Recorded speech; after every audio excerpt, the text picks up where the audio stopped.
Hello and welcome to the latest from Hearts Standard. My name is Joel Sked. I'm delighted to be joined on this occasion by Tom Irving. How goes it, Tom? It's not too bad. Can't complain. Excited to be on another live with you. That's it's nice. It makes a change from basically forcing other people to come on with me and spend time with me. As promised on yesterday's show, we'd have had a more in-depth video / podcast on new Hearts signing Alexandros Kyziridis. Tom has delivered another excellent lowdown on the most recent Hearts edition for Hearts Standard. You can read that on the site now. That's essentially what we're here to do, is kind of talk through about our, and to quote your piece, Tom, new Hellenic hero. But first, Hearts Standard is brought to you by S1 Jobs. If it's time to hand in your transfer request, then head over to s1jobs.com and upload your CV today. With thousands of jobs across Edinburgh and the surrounding area, you'll find the one at S1 Jobs. Start your search today. Now, Tom, you've watched plenty of him. The Kyziridis, who is joining on a 3-year deal next month when his contract ends, and with the Slovakian side, Mikalovi. I'm going to suggest that's what they're called, or that's how it's pronounced, I should say. What were your initial impressions when the news emerged and you started to look into? Yeah, so Slovakian League is one I followed a decent amount. I've not watched much of it this season, which is annoying, considering we just signed a player from there. But it's a good league. Like you tried to pronounce the team's name there, and like I know how to say it in my brain, but now I'm going to try and say it out loud for the first time. I don't know, since maybe ever. I don't know. It's Mikolovce, because it's at the end. Anyway, sorry, but yeah, we can call them Zemplin because they get called that as well, and that's much easier, Zemplin. Yeah, it's a good league. I talk about in the article kind of the standard. It's obviously, I think we say this about every signing. It's a different style league to Scotland. There's not many leagues in the world that are similar style-wise to the Scottish game. Different style of league. Standard it's a good standard. It's similar in the fact that there's a bigger team. There's a kind of Celtic / Rangers in Slovan Bratislava, who they've got more money than everyone. They should win the league every year, and most of the time they do win the league at a canter. Sometimes they make it harder for themselves than other times, but in general, they are the better team. For me, they played Celtic this year, got kind of destroyed by them, but I think if they were in the SPL this year, Scottish Premiership, they'd probably be, up there with Rangers, maybe pushing split the two of them, them and the Celtic. Then you've got a few teams: Spartak Trnava, Žilina, and DAC, Dunajska Streda, and they are all kind of like Hearts, Aberdeen, Hibs, that kind of standard, where they should all be pushing for the third spot every year. Obviously, we don't, and they don't, but that's kind of their goal. Similar size-wise, obviously, the Scottish fan base, we get more fans in most countries in the door, considering the size of the nation, but size-wise, kind of, similar. And then below that, we've got a few other teams who are, like lower bottom 6 teams, and then maybe the bottom couple would be top end championship type side. So it's, take away Celtic, probably Rangers most years, and it's kind of like third place down to like maybe top 2 of the Scottish championship. That's kind of the region. So if people are worrying about this league, they've got a player coming from this league that they know nothing about, I wouldn't say be worried, because the standard, it's pretty good. Quite entertaining football. They try and get the ball down and play football a lot. His team, though, Zemplin, they were very poor last season. So 23-24, they stayed up via the playoffs against FC Petržalka, who are the Artmedia Bratislava, formerly the Phoenix club of Artmedia Bratislava. I think they still play at the stadium that they beat Celtic in. I might be wrong, though. That might have happened at the national stadium. But side note there. But yeah, so they they narrowly stayed up. I watched those games actually because I was interested in a player that played for them for Petrojalka, and they were the better team, but it was a struggle. They could have easily gone down last year. This year, they finished 7th, and they've got a weird playoff for the last European spot, which includes the 7th team, top of the bottom 6, basically, which is not a bad idea. I quite like that idea. To have something to play for this season in the bottom 6, for example, would have made it interesting. But they finished 7th, and it could be that they finished there because of this player that they brought in who started scoring lots of goals and getting lots of assists and stuff. That is now moved to Gorgie. And I mentioned in the article that potentially, so he's not scored many goals against the better teams in the league, and that could just be potentially because he's playing for Ross County, basically, and they're struggling, and he's basically dragging them through and dragging them up the league.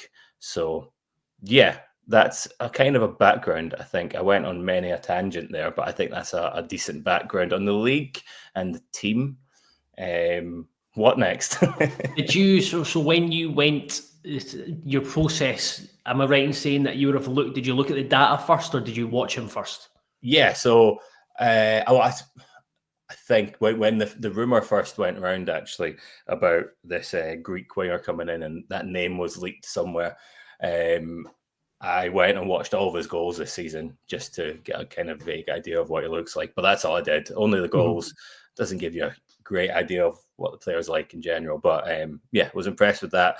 But when I went to do this article, I looked at his data. But instead of going for this season, and a season where, yeah, he was on fire clearly, and we don't need data to kind of tell us because he scored 15 or 16 goals, depending on who you ask, and got four or so assists. We knew the data was going to be good, so I looked at his last kind of full season at another club.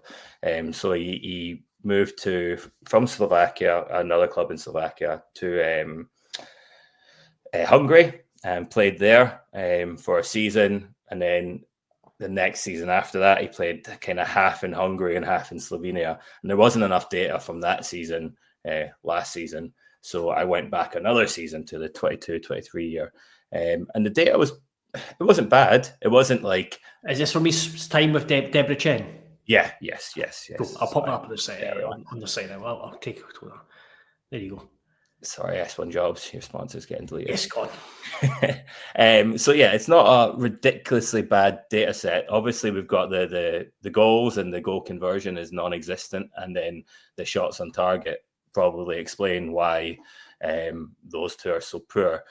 But looking at that, it's not bad at all. And if my thoughts are, if you can train him to score some goals, get shots on target, then those three things are going to go up, and it's going to make that graph look entirely different.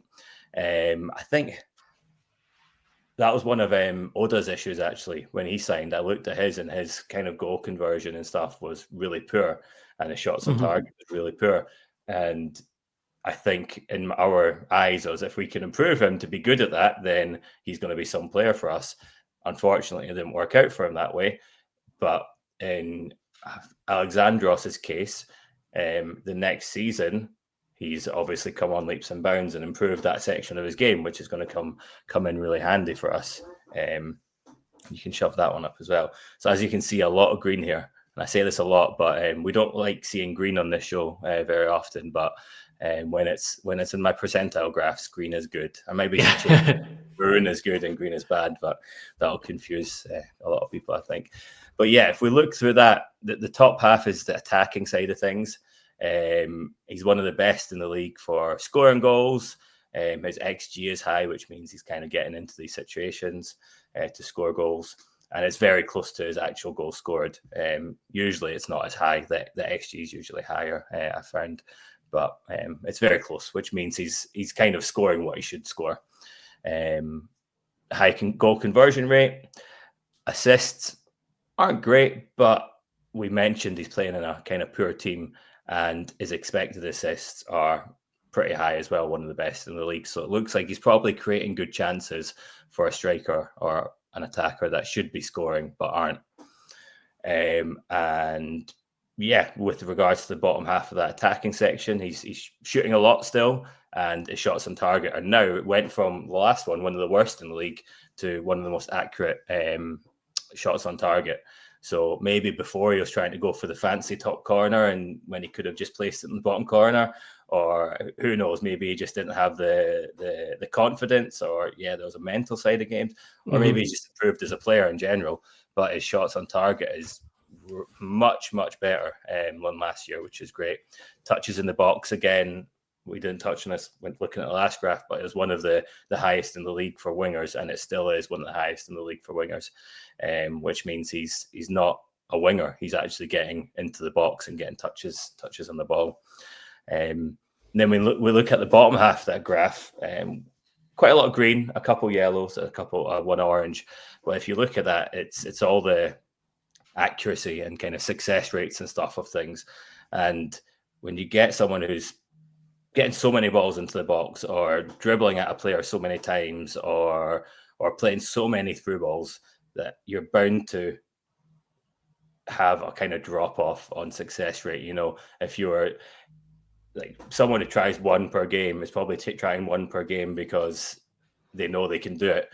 Someone who's trying 10 per game are probably like, okay, I know I'm going to get half these right, and that's going to benefit us.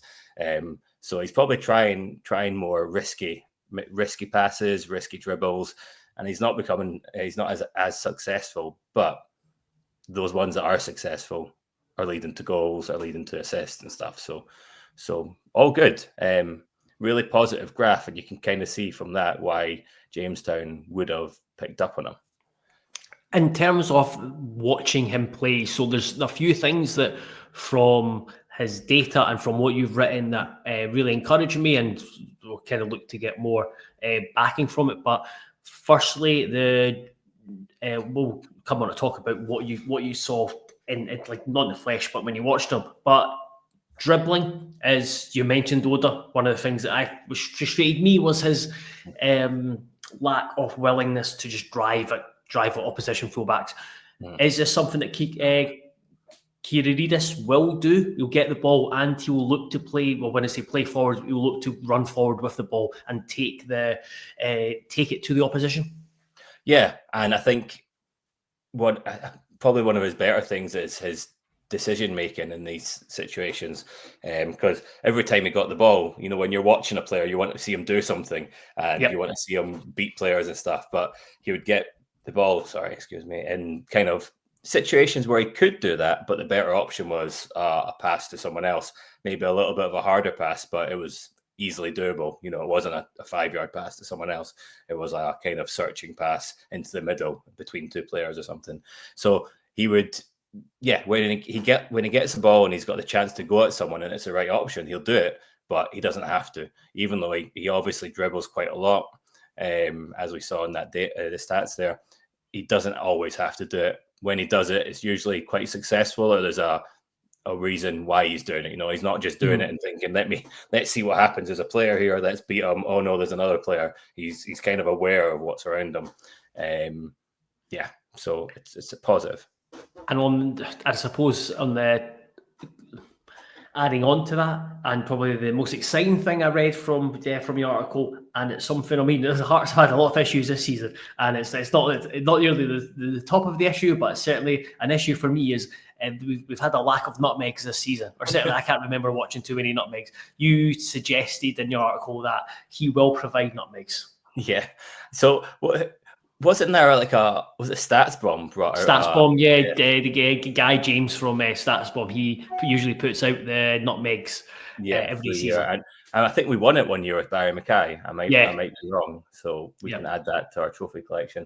But I can't remember the last one we had really. But it will be, and it won't be like, I feel like we sometimes try them, but we just don't have the ability to pull them off. Like, I feel like we don't believe in ourselves sometimes. I think Vargas has tried them a couple of times. Maybe I'm getting that wrong, but we might try them, but they just don't seem to happen. But he did it a few times, like just those ones where you can almost imagine the fans going, "Whoa!"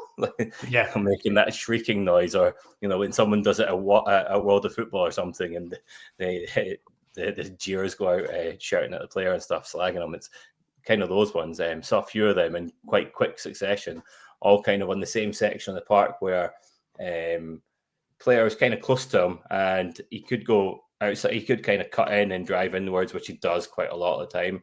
And I guess he could go outside, but instead the players just stand in square, and he just thinks, okay, I'm going to go through him instead. It's good to see. I enjoyed it. So on top of this, he's obviously scored a lot of goals, and he talked about his dribbling and the nutmegs as well. What else can Hearts fans expect from him? What are the aspects of the game that you really liked? I liked, in general, he was a really pleasing player to watch, which is good. There wasn't much about him which was bad. Technically really good. Close control was really good. Vision was good. He would get the ball in tight spaces and wouldn't panic. I think he seemed very confident and composed, where we sometimes, get it to a player and they almost take a touch and you can tell they're panicking and they don't know what to do next with it. There's quite a few situations I watched where he was outnumbered and surrounded, and he would just kind of stay calm and get out of it, which was good. I like that. It's quite a lot of little one-touch football as well, which kind of goes on to the point I was mentioning earlier. Like, he doesn't need to dribble with the ball. He'll easily beat a player by just a little 1-2 around a player, and he's really quick and agile. He's not got I might be wrong, but from what I saw, he didn't look like he had a ridiculously fast top speed, but over like 10, 20 yards, and even smaller than that, 5-10 yards, I think he's really, really, really quick. So little one-touch passing to get past the player is also pretty pleasing to see. I saw it quite a few times. I saw a couple like little back heels and stuff where those ones where if it happens in Scotland and it doesn't get pulled off, then he'll be getting pulled off the pitch kind of thing. But both of the ones that I saw worked perfectly. So it's like he knew it was going to work, which was good.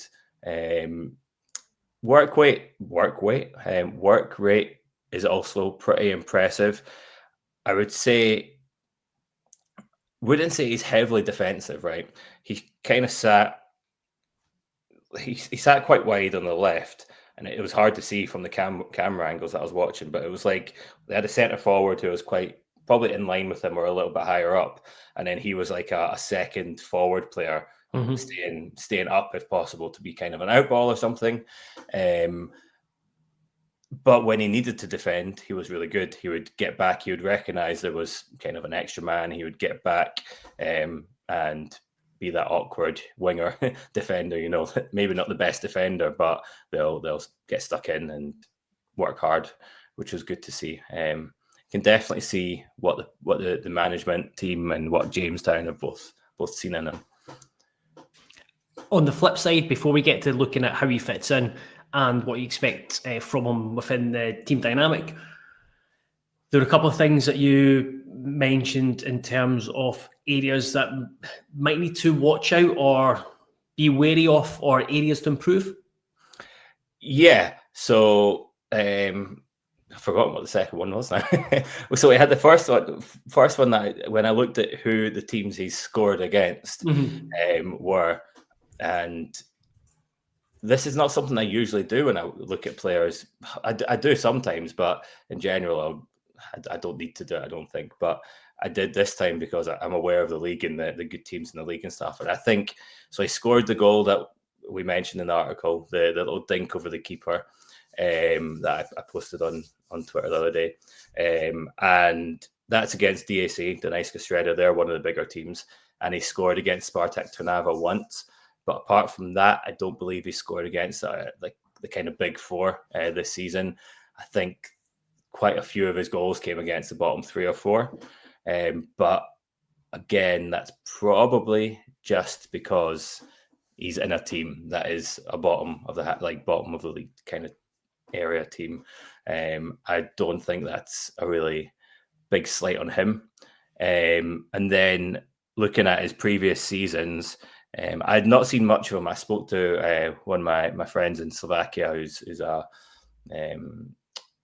one of these Twitter people who's Slovakian football Twitter people, and I asked him about him previously, his previous spell in Slovakia, because it didn't look like he did incredibly well, but I was reassured that he actually did really well. The stats were okay. He scored quite a decent amount of goals for a winger and got a decent amount of assists. Nowhere near what he was like now last season, but he did well enough in those seasons.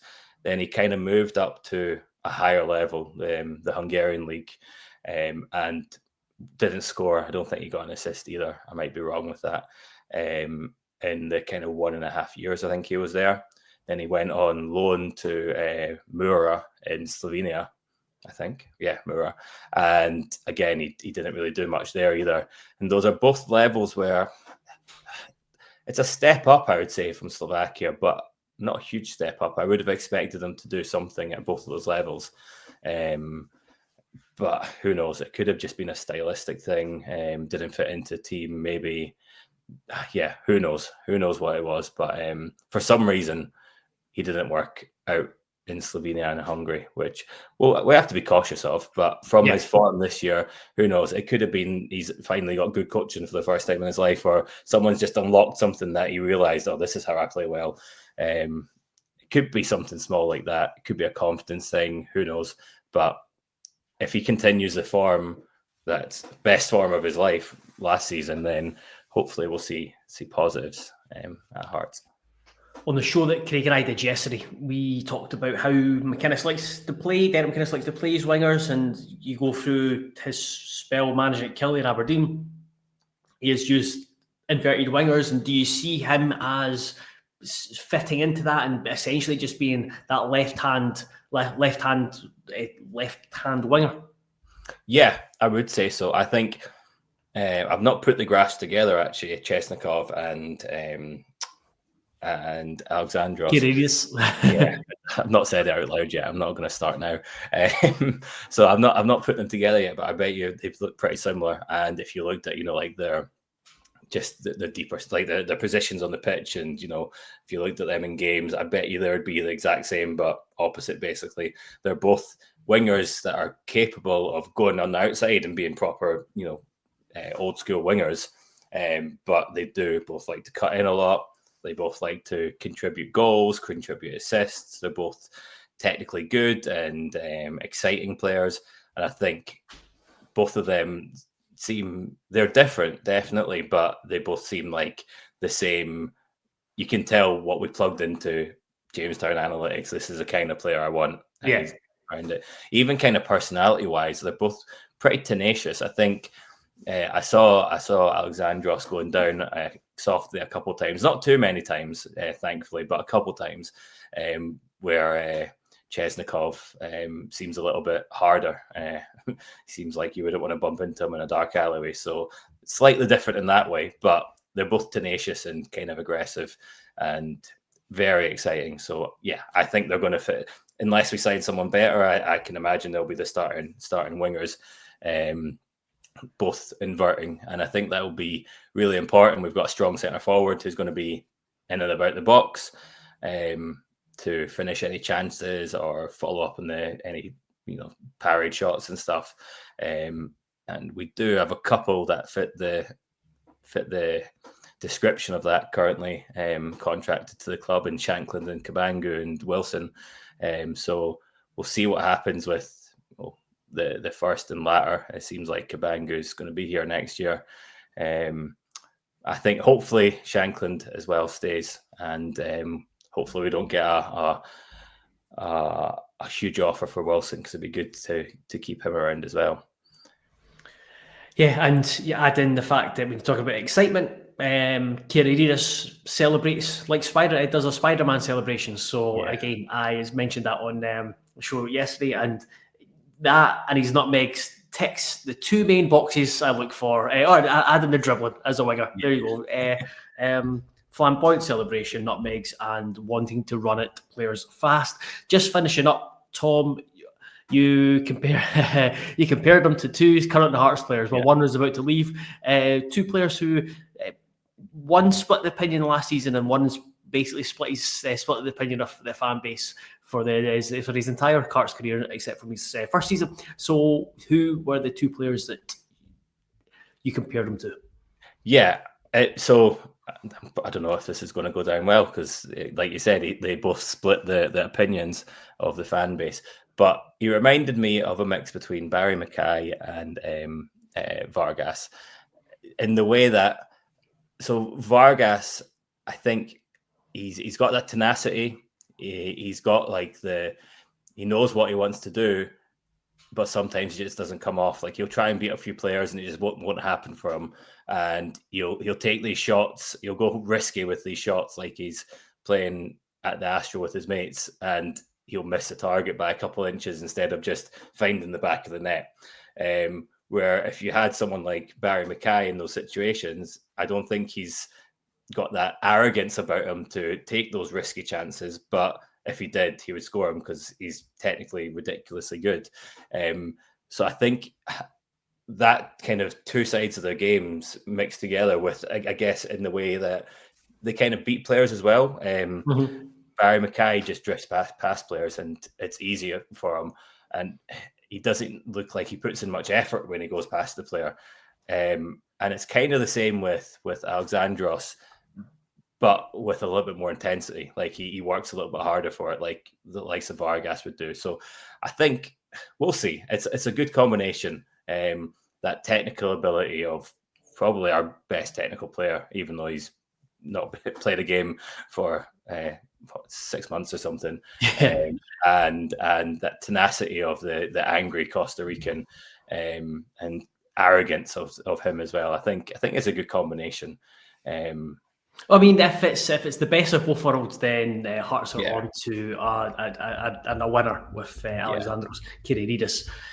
Tom, thank you very much. That was another thorough lowdown on a new Hearts signing. I would urge anyone who has listened or watched to also check out the article. I've put it in there. I'll put it in the description on wherever you get your podcasts or on YouTube, or it'll be on the main. It'll be the main story on heartstandard.co.uk, and you'll be able to read Tom's thoughts there, and you'll be able to see the graphs that he has put in with the data as well.